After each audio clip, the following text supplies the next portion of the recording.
He has risen. Welcome to church on this Easter season as we gather together here at St. Andrews-Wesley United Church.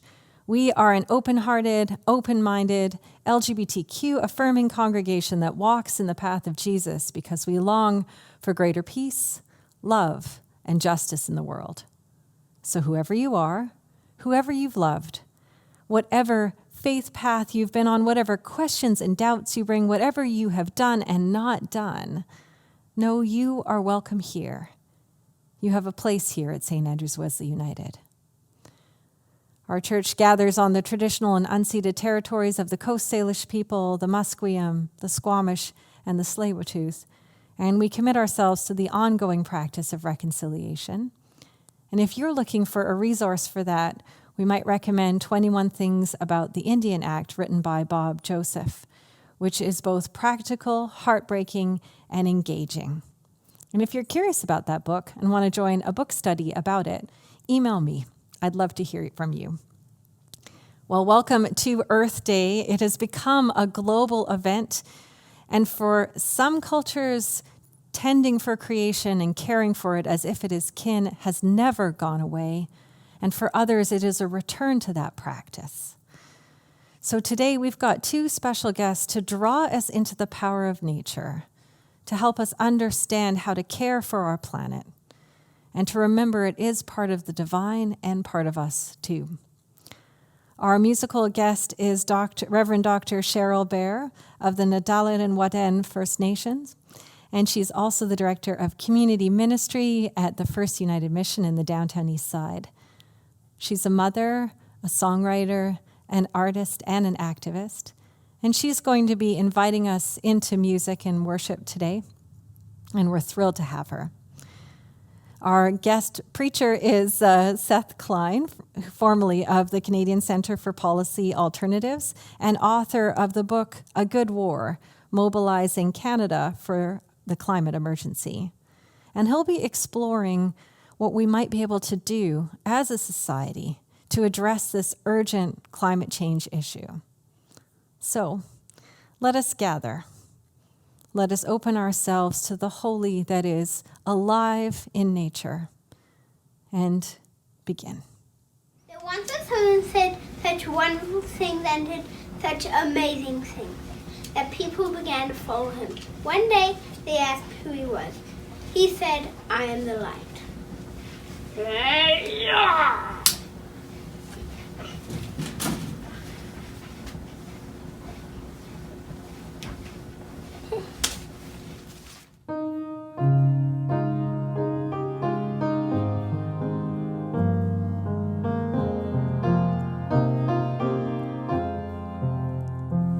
Each blade of grass, every wing that soars, the waves that sweep across a distant shore, make full the circle of God. Each laughing child, every gentle eye, a forest lit beneath a moon-bright sky, make full the circle of God. Each silent paw, every rounded stone, the buzz that echoes from a honeyed comb, make full the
Hare Suanda, Cheryl Bear Nadleh Whut'en. My name is Cheryl Bear, and I'm from the beautiful village of Nadleh Whut'en First Nation, which is located about an hour and a half west of Prince George in BC. And I'm coming to you today from the traditional territory of the Coast Salish, the Musqueam, Tsleil-Waututh, and Squamish. And I'm so grateful to be working with St. Andrews-Wesley again today on this important day. It's Earth Day. One of my chiefs, the late Chief Stanley Thomas from Coast First Nation, he said years ago, he told me the creation story for our people, the Dakel people. He said that the Creator placed us on our land and asked us to watch over the land and care for the land. And actually, Chief Stanley said, one day the Creator is going to come back and see how we have taken care of it. So we have a responsibility. Every Indigenous person is very deeply connected to the land, and we feel that responsibility because it comes from a mandate from our stories about Creator. So thank you for having me here today. I'll be singing a song I wrote called Welcome Our Creator.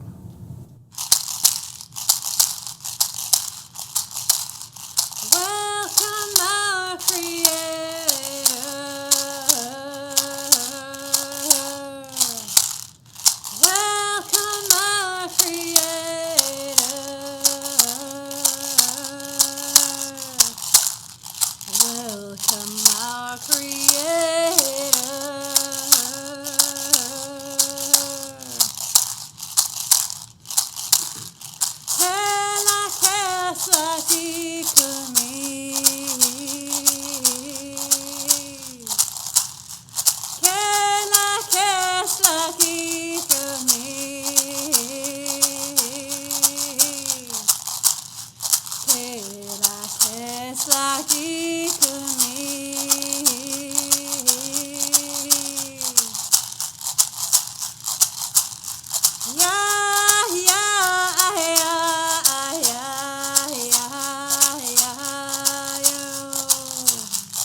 Happy third Sunday of Easter and happy Earth Day.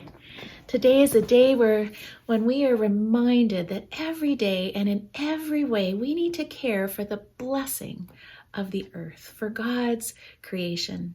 God's love for us includes all of creation, every tree and plant, every river, ocean, lake, and stream, every feathery, furry, scaly, crawling, flying, and slithering creature that roams this planet.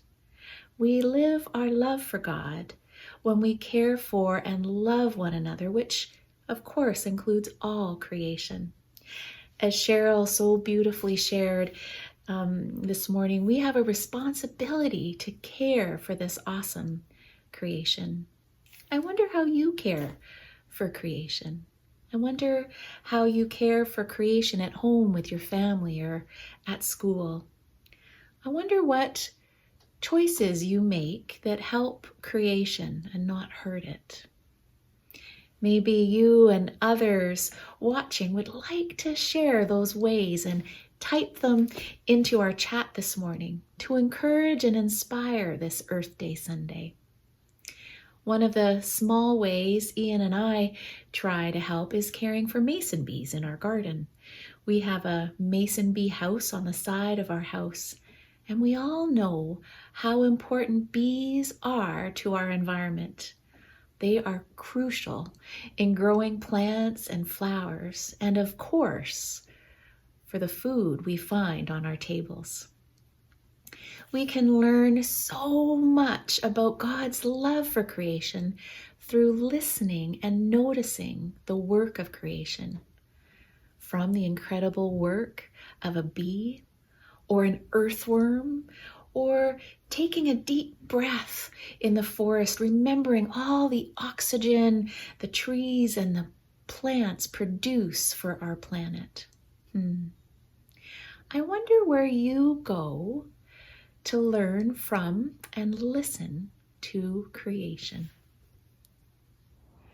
For me, I come here to our garden to listen for the birds and to look for the worms and the bees.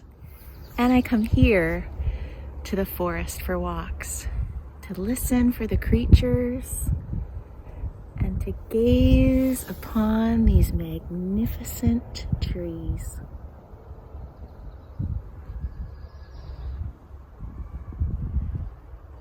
And I come here to the beach to smell the salty ocean air, to sit for a moment and wonder at this glorious creation, and to listen for the rhythm of the waves.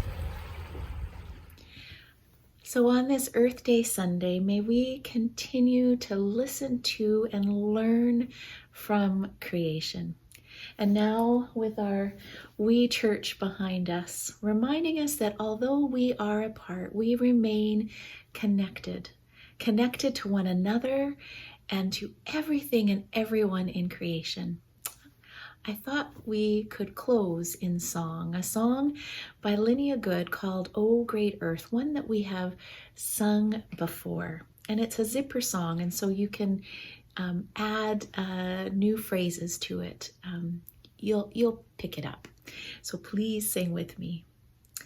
O great earth, so green and so blue, this is the promise that I make to you. To care for your animals can hear the rhythm of your heartbeat. O great earth, so green and so blue, this is the promise that I make to you. To care for your forests can hear the rhythm of your heartbeat. O great earth, so green and so blue, this is the promise that I make to you.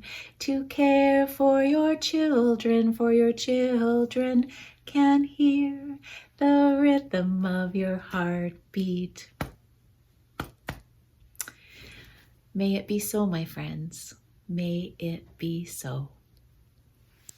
Elizabeth Barrett Browning wrote, "All of earth is crammed with heaven, and every bush aflame with God, but only those who see take off their shoes." The Bible echoes this theme over and over again and encourages us to listen and look and learn at what the majesty of creation has to teach us, reminding us of our place in the wonder of things. And so hear this brief reading from the book of Job. "But ask the animals, and they will teach you, the birds of the air, and they will tell you. Ask the plants of the earth, and they will teach you, and the fish of the sea will declare to you. Who among all of these does not know that the hand of the Lord has done this?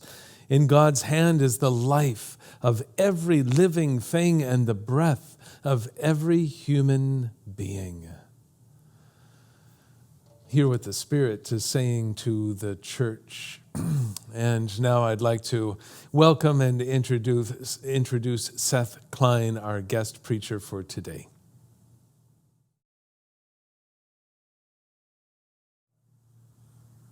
Good morning, friends. Let me start by saying what an honor it is to have been invited to give your Earth Day sermon on these unceded territories of the Musqueam, Squamish, and Tsleil-Waututh nations. Trying to offer a meaningful Earth Day talk is challenging at the best of times. It's additionally so because you've asked a secular Jew, no less, to share thoughts for you on this day, which is just very United Church of you. And further complicating matters, as some of you know, I published a book last September, and to the surprise of many, not least myself, I've written a war story. And at first blush, that's hardly the kind of making peace with the planet type of invocation one might expect for Earth Day. Except bear with me, it is. My book, A Good War, Mobilizing Canada for the Climate Emergency, is about the climate crisis, and it calls on us to adopt an entirely new and different approach to the crisis than the one that we've pursued to date. Its original twist, as the title suggests, is that the book is structured entirely around lessons from the Second World War. Now, let me say right off the bat that there's no small irony in me coming to this place, and like many of you, I'm sure, I also wrestle with this war analogy. Not only did my own political activism start as a teenager in the peace and disarmament movement in the 1980s, but I am the child of Vietnam War resistors. That is how I happen to be Canadian. But I am now strongly of the view that climate breakdown requires a new mindset to mobilize all of society, to galvanize our politics, and to fundamentally remake our economy. My book project began as an exploration of how we can align our politics and economy in Canada, on the one hand, with what the science says we must urgently do to address the climate emergency, and it is that. But initially, I had planned to only include a single chapter on lessons from the Second World War, because I'd long been intrigued by the war as an example of rapid economic transformation. But as I delved into that research, I began to see more and more parallels between our wartime experience and the current crisis, and so ultimately decided to structure the whole book around that history. Because I see in that history a helpful and indeed hopeful reminder that we have done this before. We have mobilized in common cause across society to confront an existential threat, and in doing so, we've actually retooled our entire economy twice, in fact, once to ramp up military production, another time to reconvert back to peacetime, all in the space of a few years. And I want to start with one important comparison I make because it gives me some hope, and it's this. Despite Canada's war declaration in September of 1939, it's worth recalling and appreciating that even as the winds of war gathered in the late 1930s, our leaders, and much of the public, in fact, were reluctant to recognize what would ultimately be necessary. A lot like today, eh? Canada was on the cusp of being completely transformed by its Second World War experience, yet right up to the 11th hour, our government and most of the public still hope to avoid getting dragged into that fight. And I feel like that's where we are today, in this similar awkward period where in the summer of 2019, the federal government passes a climate emergency motion in the House of Commons one day and then reapproves the Trans Mountain Pipeline expansion the very next day. This is a dynamic I call the new climate denialism at play. But as with the Second World War, I'm convinced that this phony war period won't last. In fact, that it is about to end. It's my view that we need a new wartime scale approach to the climate crisis for three reasons. First, because both the war and the climate crisis represent profound existential threats to our security and well-being and civilization. If we fail to rise to today's climate emergency challenge, the human, ecological, and economic costs will be devastating. The science is now absolutely clear that if we do not act quickly, then over the course of the rest of this century, things start to get horrific. A world that is unlivable and catastrophic for many, deeply disruptive for all others, and quite possibly ungovernable. Second, we need a new approach because what we have been doing so far in response to the climate crisis simply isn't working. If you look at either Canada or British Columbia's greenhouse gas emissions going back over the last 20 years, what you basically see is a flat line, plateaued at an historic high.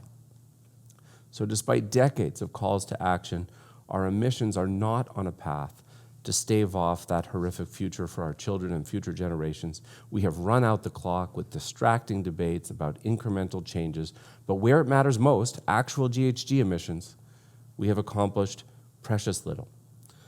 The great climate change writer Bill McKibben has said, Winning slowly on climate change is just another way of losing.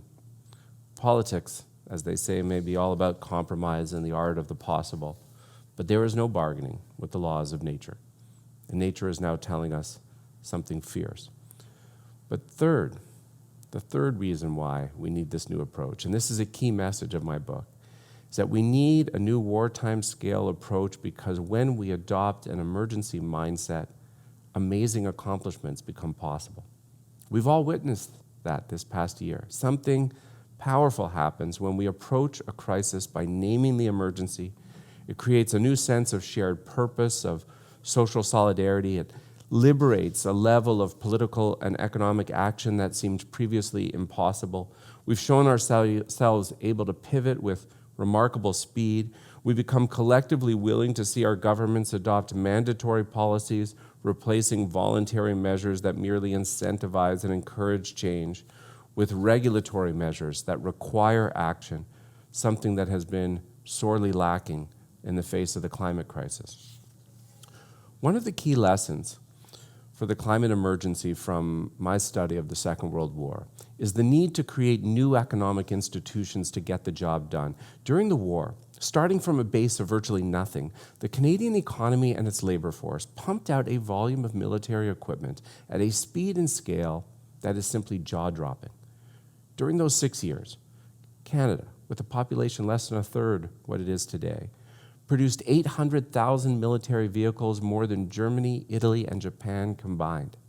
16,000 aircraft, ultimately producing the fourth largest air force in the world at the time. Here in our province, where we struggle to build a single BC ferry anymore, we produced over 300 ships, again, from a base of virtually nothing. Remarkably, the Canadian government, in order to accomplish this task, established 28 crown corporations. Now, what would a similar marshalling of our resources look like today? If our government really saw the climate emergency as an emergency, it would, like we did in the war, quickly conduct an inventory of our conversion needs to determine how many heat pumps and solar arrays and wind farms and electric buses we're going to need to electrify virtually everything and end our reliance on fossil fuels. And then we'd establish a new generation of public corporations to ensure that those items are manufactured and deployed at the requisite scale. A second lesson from my wartime study is the need to spend what it takes to win.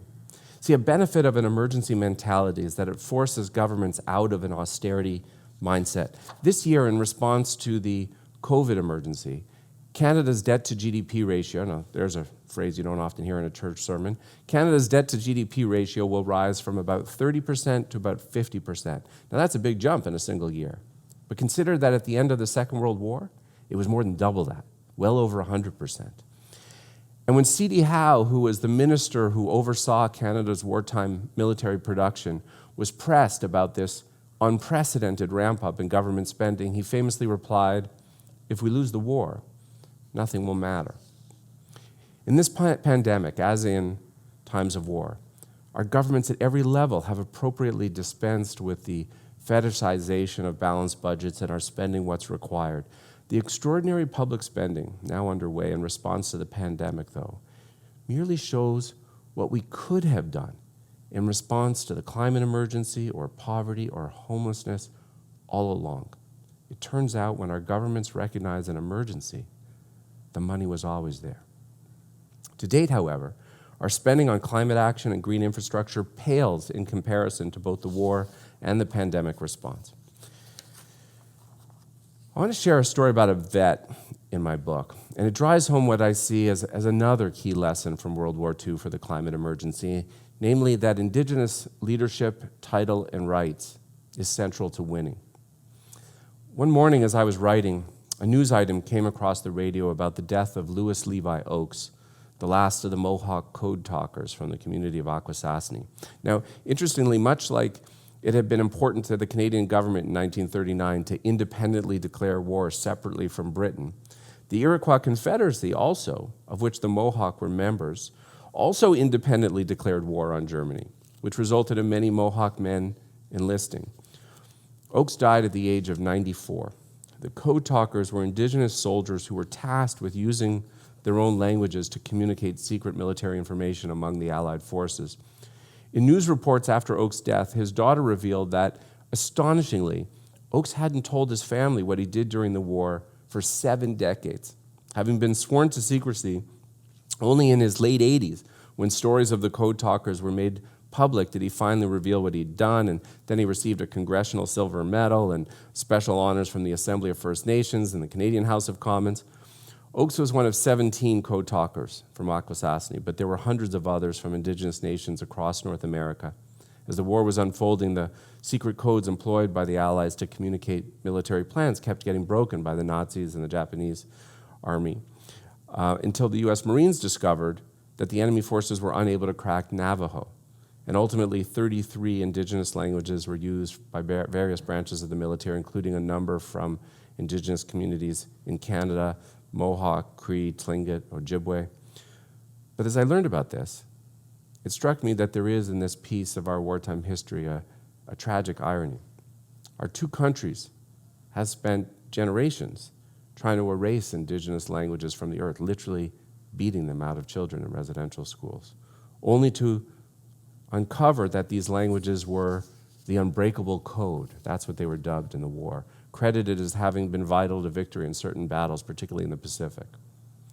And then if we fast forward to today, the same can be said about Indigenous rights and title, which similarly our two countries have spent generations systematically abusing and violating, and yet, as our mainstream politics dithers and dodges on meaningful and coherent climate action over and over and over again, it is the assertion of Indigenous rights and title that has been buying us time, slowing and blocking new fossil fuel projects until our larger politics comes into compliance with what the climate science says we have to do. I'll close with this. Like many of you, as I read the latest scientific warnings, I'm afraid. In particular, I feel deep anxiety about the state of the world we're leaving our kids and those who will live out through most of this century and beyond. That is the ambiguous time in which we live. The truth is, we don't know if we're going to win this fight, if we're going to do what we have to do in time. But consider this. In the Second World War, from a Canadian population at the time of about 11 million people, over 1 million Canadians enlisted. That is a remarkable statistic, eh?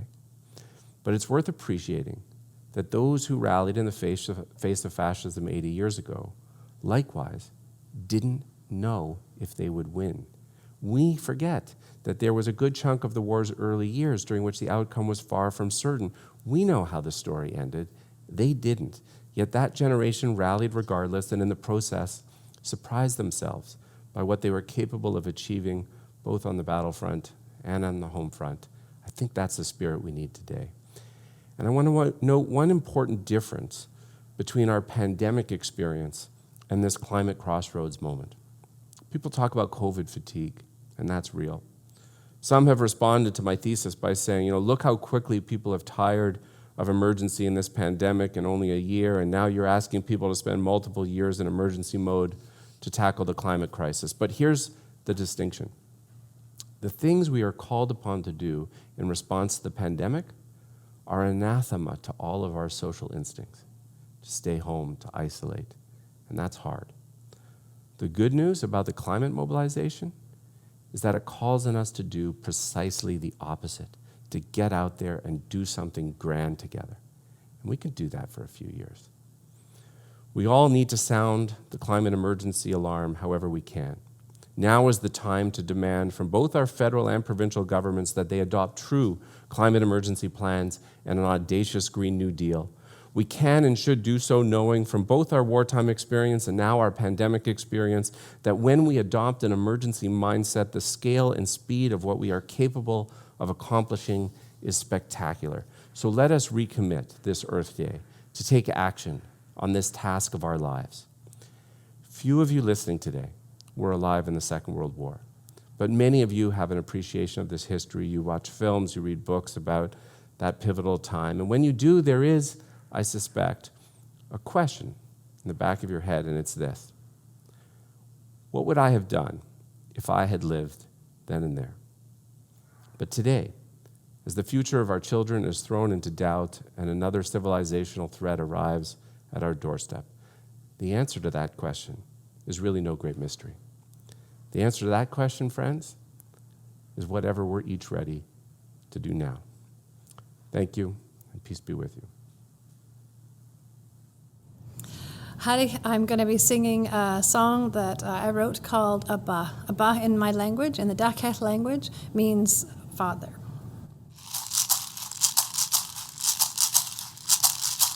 Aya, aya, aya, aya.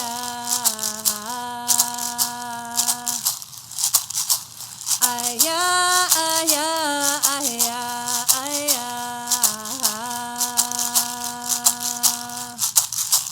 Aya, aya, aya, aya, aya.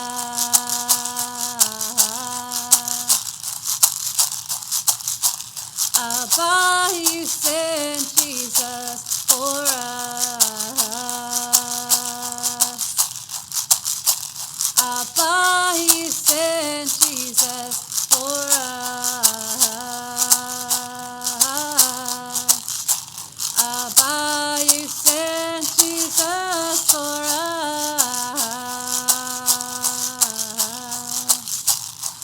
Kela kya kani kiki kani. Kela kya kani kiki kani. Kela kya kani kiki kani.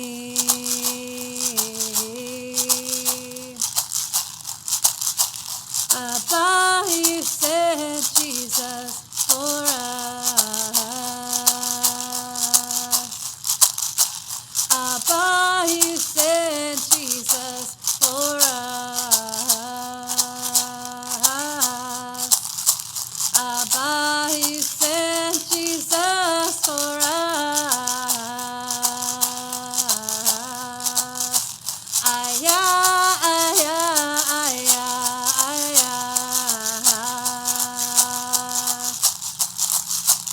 Aya, aya, aya, aya. Aya, aya, aya, aya, aya. Aya, aya, aya, aya, aya. Hui.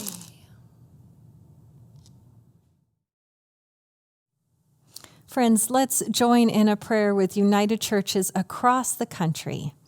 Let's gather. Holy One, on Earth Day, we give thanks for signs of spring, melting snow or blooming flowers, singing robins or flowing streams. O Creator, we give you thanks and praise. This Earth Day, as we mostly see those signs of life through our windows or through walking alone, through the guise of masks, we notice that the earth has had some rest from human activity, a pause, a breath. Even while we worry and struggle with people around the world, O Creator, we learn from this pause in the midst of our concerns. Each Earth Day, we grieve the state of life and loss on the earth, deteriorating faster than before. And we confess our selfish actions, taking, using what we want rather than what we need. Not all of our actions have brought you the honor we wish to bring, O Creator. We bear our sins with humble hearts. Still, the earth's green arms cradle us in her sorrow. You, our source, grieve with her, your love for us abiding always. And in the midst of our faults and our blunders, you forgive us and love us still. O Creator, we rest in the assurance of that love and in the power to be transformed. This year, we have seen how swiftly humans can adapt. So let the scales fall from our eyes to see the wisdom of this moment. Give us the courage to change our ways forever, to live responsibly, to advocate boldly, to honor and protect what you have created, to shift governments, corporations, ourselves. For it is possible. All things through you are possible. O Creator, with your help, we can do this. Through the power of the Spirit, and with Jesus as our guide and teacher, may it be so. Amen. And with that cry from the earth, let us pray the prayer that Jesus taught us. Our Mother, our Father, who art in heaven, hallowed be thy name. Thy kingdom come, thy will be done, on earth as it is in heaven. Give us this day our daily bread, and forgive us our trespasses, as we forgive those who trespass against us. And lead us not into temptation, but deliver us from evil. For thine is the kingdom, the power, and the glory, forever and ever. Amen. In an emergency situation, all hands are needed. We're asked to make a contribution however we can with our time, our energy, our skill, our finances, and for all the ways that you express your care and your consideration, we are grateful because it makes it better for all of us. As we face this climate emergency, you might consider supporting a favorite climate action organization, or you might buy Seth Klein's book, A Good War, Mobilizing Canada for the Climate Emergency. Supporting St. Andrews-Wesley United Church is another way that you can help support communities that make a difference, whether we're talking about climate action, poverty in our city, loneliness in our city, the opioid crisis.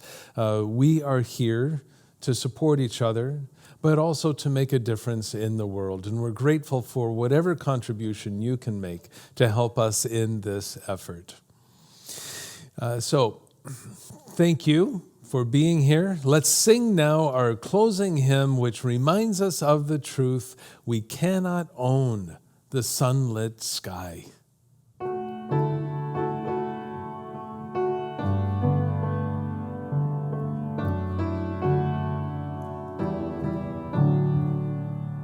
We cannot own the sunlit sky, the moon, the wildflowers growing, for we are part of all that is within life's river flowing.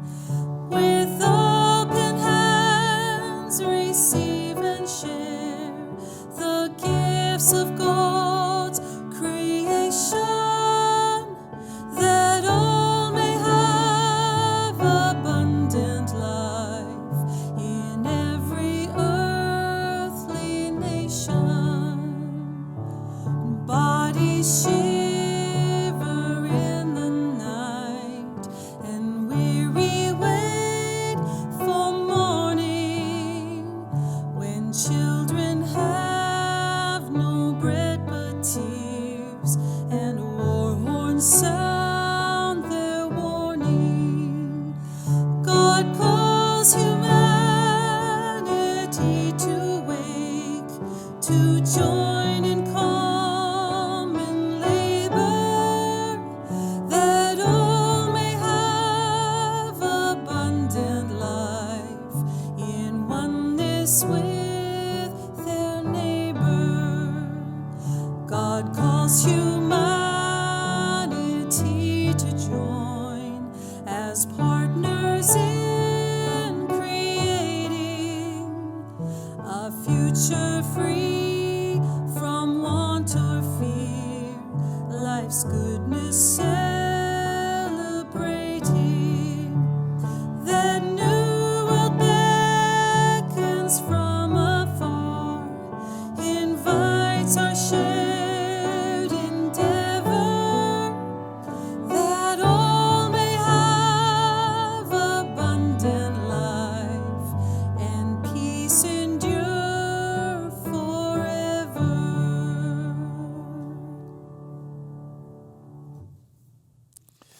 And so we go from the service of worship to serve the world. May we be mobilized to respond to the climate emergency and energized to do what we can, because each of us and all of us together will make the difference. That's the only thing that ever has made a difference.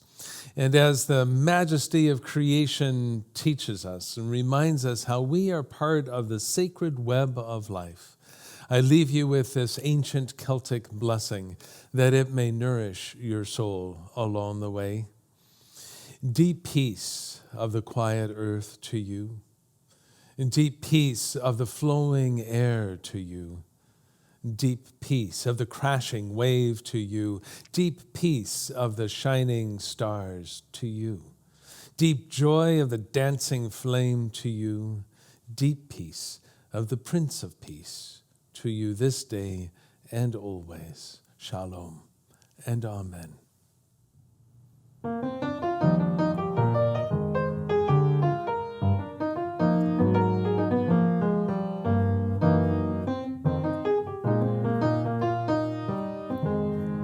Isn't spring your favorite season?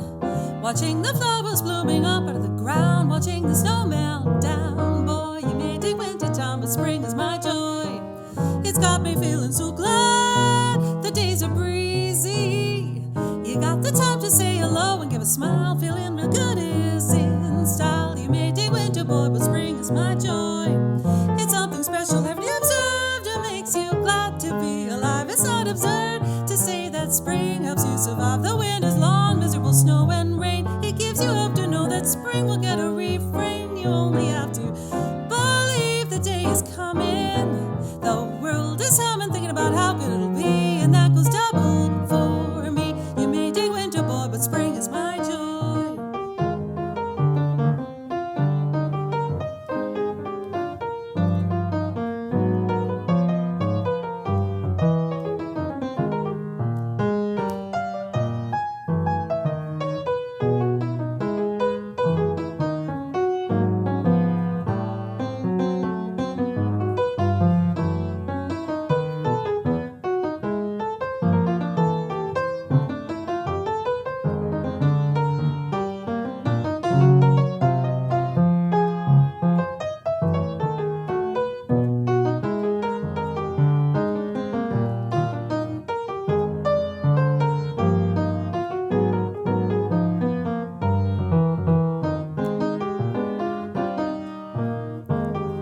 Isn't spring your favorite season? Watching the flowers blooming up out of the ground, watching the snow melt down. Boy, you may dig winter time, but spring is my joy. It's got me feeling so glad. The days are breezy. You got the time to say hello and give a smile, feeling real good is in style. You may dig winter time, but spring is my joy. It's something special, haven't you observed? It makes you glad to be alive. It's not absurd to say that spring helps you survive the winter's long, miserable snow and rain. It gives you hope to know that spring will get a refrain. You only have to believe the day is coming. The world is humming, thinking about how good it'll be, and that goes double for me. You may dig winter time, but spring is my